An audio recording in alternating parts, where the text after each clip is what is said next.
Depuis des années, on a commencé tranquillement, et là, on essaie de façon de plus en plus intense, de nous vendre que le monde de demain, c'est un monde sans voiture. Pour moi, je ne recommencerai pas le débat. Pour moi, la voiture, c'est synonyme de liberté. Liberté de mouvement, liberté de partir à l'heure que tu veux, d'arriver à l'heure que tu veux. On ne prend rien à personne, là, ouais, c'est ça. On est là-dedans, là. Ouais. Mais on essaie de nous rentrer dans la tête depuis plusieurs années que le monde idéal, c'est pas ça. Le monde idéal, c'est le transport en commun. C'est d'avoir des services lourds, de structurels, C'est un gros. complément. Ben, pas selon ce qu'on nous dit, là. Ça aide, là. Il y en a qui vont prendre ça. On s'aide. Il y en a qui prennent leur voiture, puis il y en a qui prennent le transport en commun. Si le transport en commun est adéquat Ben, aussi. ça, c'est dans ma définition aussi. Moi, je me dis, écoute, ça, c'est un plus. Tu sais, quand t'as pas beaucoup d'argent, quand t'es jeune, quand tu commences, quand t'es plus vieux, des fois, t'as plus l'occasion de conduire, puis le physique lâche, puis bon. Mais on essaie de nous dire que l'idéal, là, ce serait que tout le monde l'utilise, puis que ce serait donc bien efficace. Puis là, je vais vous demander d'aller essayer de faire comprendre ça là, aux gens à Montréal qui sont pas capables d'aller à leur rendez-vous à l'hôpital. Là.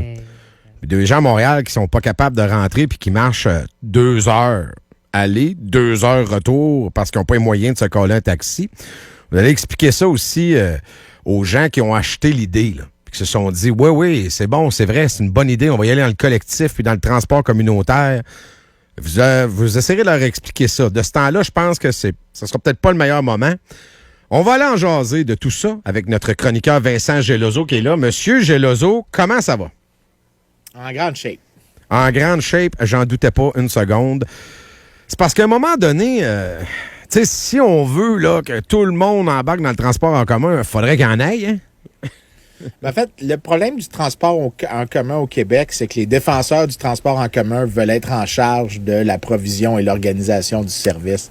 En fait, ils sont largement le principal problème à la popularité de la chose qu'ils essayent de mousser. Et la raison, c'est qu'ils essayent de mettre des agences gouvernementales en charge du transport en commun, alors que les gouvernements, quand on regarde les places où, par exemple, te céder la planification du réseau au secteur privé, t'a permis plus de concurrence pour les routes, pour les types de services, les types de transports.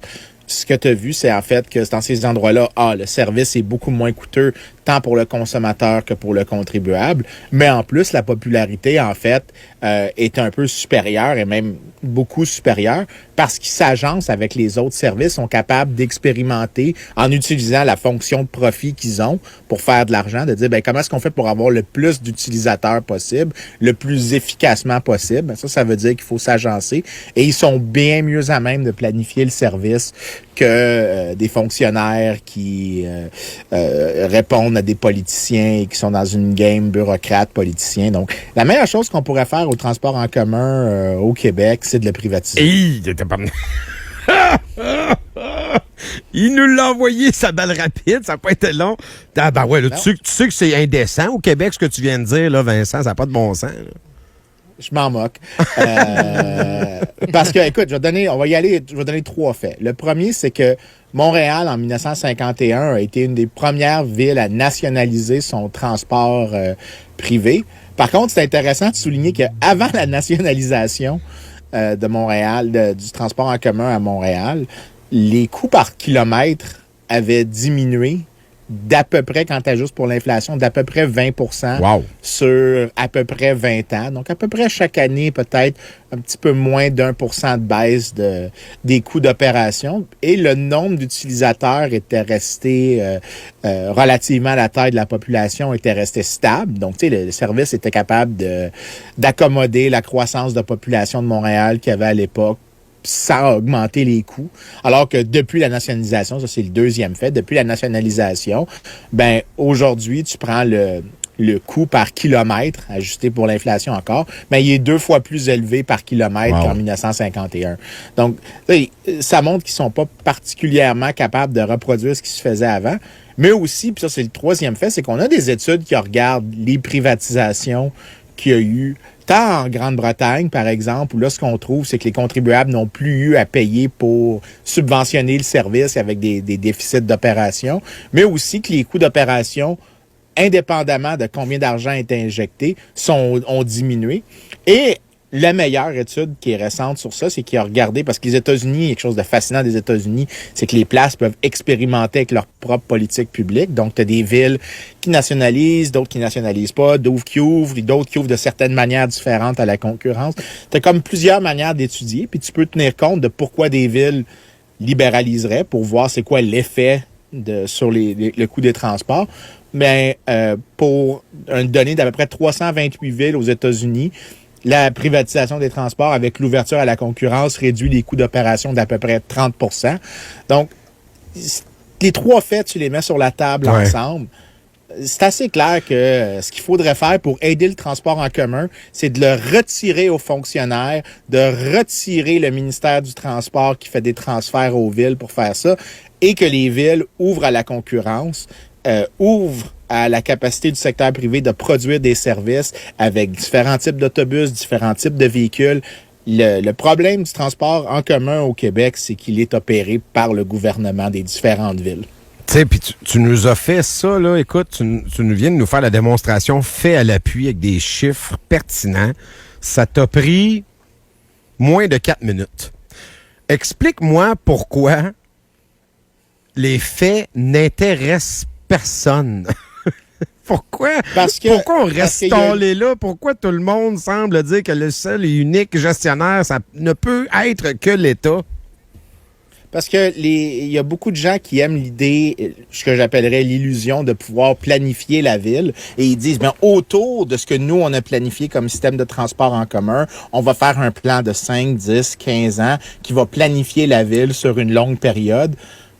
Alors qu'ils sont pas capables de prédire quoi que ce soit pour les 5 prochaines années, let alone les 20 prochaines. Ouais. Et contrairement, puis ça c'est le problème j'ai un collègue urbaniste qui souvent j'ai des conversations avec lui, puis dans une des conversations, il disait, puis il avait illustré exactement ce que je t'avais de dire, c'est qu'un urbaniste, il en fait pas de profit de bien planifier le transport en commun.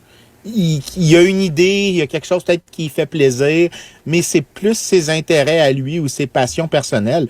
Par contre, celui qui essaie de planifier un service puis qu'il a son argent en jeu, donc une firme privée, lui, il va s'ajuster le plus rapidement possible. Lui, il va découvrir comment changer le tracé d'une ligne plus rapidement. Ouais. Ou est-ce que pour cette ligne-là, on devrait utiliser un minibus sur un autre? On utilise un grand autobus puis on amène des gens à un autre point. Est-ce qu'on fait des ententes avec des compagnies de ride-sharing pour avoir plus de clients?